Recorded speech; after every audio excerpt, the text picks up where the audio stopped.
Israel desclasifica importante operación para destruir fábrica de misiles sirios, mientras los hutíes envían israelíes a refugios. Los rebeldes hutíes, respaldados por Irán, dispararon un misil contra el centro de Israel la madrugada del viernes, lo que hizo que los israelíes huyeran en busca de refugio mucho antes del amanecer. Mientras tanto, Israel desclasificó una importante operación de septiembre llevada a cabo por las fuerzas de defensa de Israel dentro de Siria contra una fábrica de misiles iraní. Las FDI determinaron que la fábrica se utilizaba para construir misiles destructores que se utilizarían contra Israel. Más de 100 soldados de las FDI allanaron y desmantelaron el complejo subterráneo para construir los misiles de precisión. La operación especial de la Fuerza Aérea tuvo lugar el 8 de septiembre y se reveló esta semana. El mayor general de la Fuerza Aérea de Israel, Tomer Bar, el oficial al mando, declaró: "Este fue un evento significativo para la existencia de Israel, nada menos". Irán financió y apoyó el establecimiento del complejo de fabricación de armas, destinado a producir cientos de misiles por año para las Fuerzas Armadas sirias y Hezbollah, y se suponía que sería el complejo de fabricación de misiles más grande e importante en el Frente Norte. Fue el proyecto estrella de Irán para armar a sus agentes extremistas en la frontera norte de Israel. Israel afirma que reunió información de inteligencia y vigiló el sitio durante años antes de que la IAF lanzara la operación para destruirlo. Barr declaró: "Podemos estar orgullosos y podemos decir a las generaciones futuras que hicimos algo importante por la seguridad de Israel". Los soldados fueron llevados al sitio y recogidos después de la operación por helicópteros israelíes, con el apoyo de la Fuerza Aérea y la Marina. La entrada fue a través de la ladera de una montaña. Las fuerzas descubrieron líneas de montaje avanzadas y maquinaria crítica para la fabricación de misiles de precisión y cohetes de largo alcance. También encontraron armas y documentos de inteligencia que fueron transferidos para su investigación. Los soldados destruyeron el complejo y regresaron sanos y salvos a territorio israelí. El jefe del Estado Mayor de las FDI, Herzi Halevi, cree que había una buena razón para enviar una fuerza tan grande a una tierra lejana y estaban seguros de que podrían tener éxito. Este sitio estaba a punto de comenzar a producir cada año una gran cantidad de misiles, lo que plantearía un problema importante para la seguridad de Israel.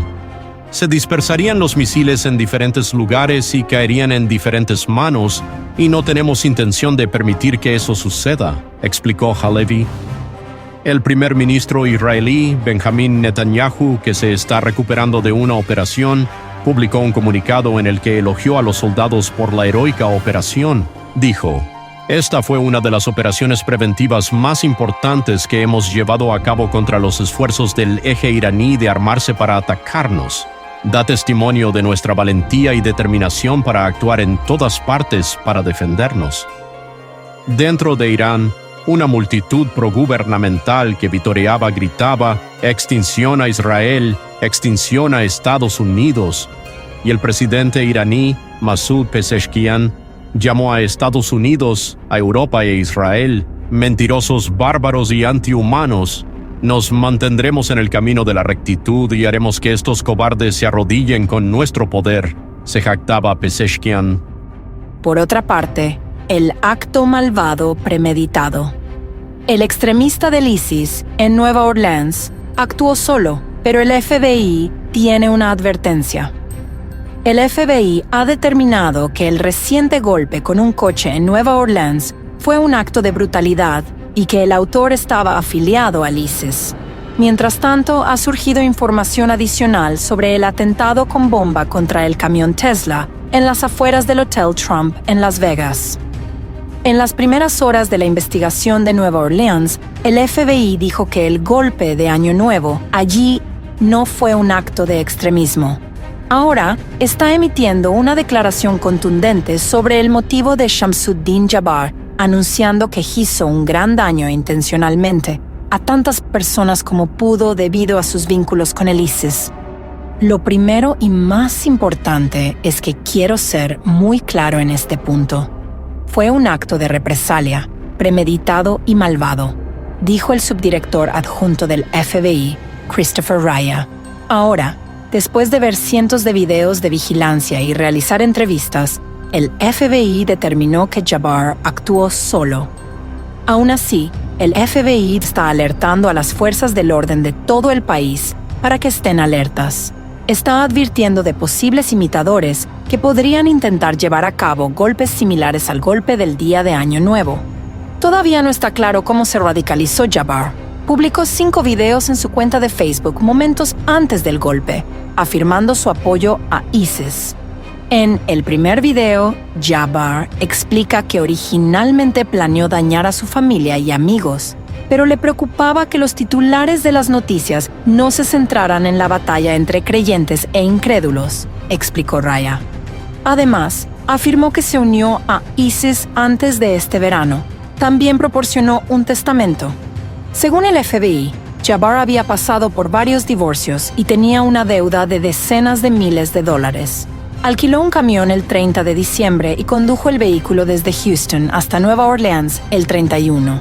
Dañó a muchas personas en el peor golpe extremista masivo en suelo estadounidense en años. Entre los caídos había una madre joven, una aspirante a enfermera y una estrella del fútbol. Amigos y familiares están de luto por los caídos. Personas como el padre de 2 hijos, Reggie Hunter, de 37 años, que estaba visitando Bourbon Street con su primo. Simplemente piensas que este chico joven, un gran padre con sentido del humor, divertido, trabajador, amaba a su familia, ya sabes, a sus hermanas, sus hermanos, sus primos, amaba a todo el mundo y salía y se divertía, y eres embestido sin ningún motivo por alguien que no conoces, dijo Cheryl Jackson. Nicole Perez, de 27 años, era una madre soltera que trabajaba duro y criaba a su hijo de 3 años. Estaba siendo madre y padre y estaba haciendo un muy buen trabajo, explicó su compañera de trabajo, Kimberly Usher Fall. Nakira Dedeau, de 18 años, estaba a pocos días de empezar la escuela de enfermería. Su madre dice que le advirtió que se mantuviera alejada de Bourbon Street. Le dije, bueno, asegúrate de no ir a Nueva Orleans como te escabulliste la última vez, dijo la madre de Nakira, Melissa Dedeau. El agresor de un camión de Las Vegas tuvo su recompensa al ser sustraído del planeta Tierra para siempre. Y en Las Vegas, las autoridades han identificado al hombre que hizo estallar un camión Tesla frente al Hotel Trump como Matthew Livelsberger, un boina verde del Ejército de Estados Unidos en servicio activo y altamente condecorado. El camión estaba cargado con 2 armas semiautomáticas, combustible para campamento y morteros para fuegos artificiales. La policía dice que él solo se eliminó justo antes de la explosión. Al parecer, se había mudado de su casa debido a problemas matrimoniales. Aunque tanto Livelsberger como Jabbar sirvieron en Fort Bragg y en Afganistán, el FBI no encontró ninguna conexión entre los dos. Amigos, muchas gracias por estar en sintonía de Jazz Productions. De la misma manera, les pedimos estar atentos a más noticias. Nos vemos en un instante.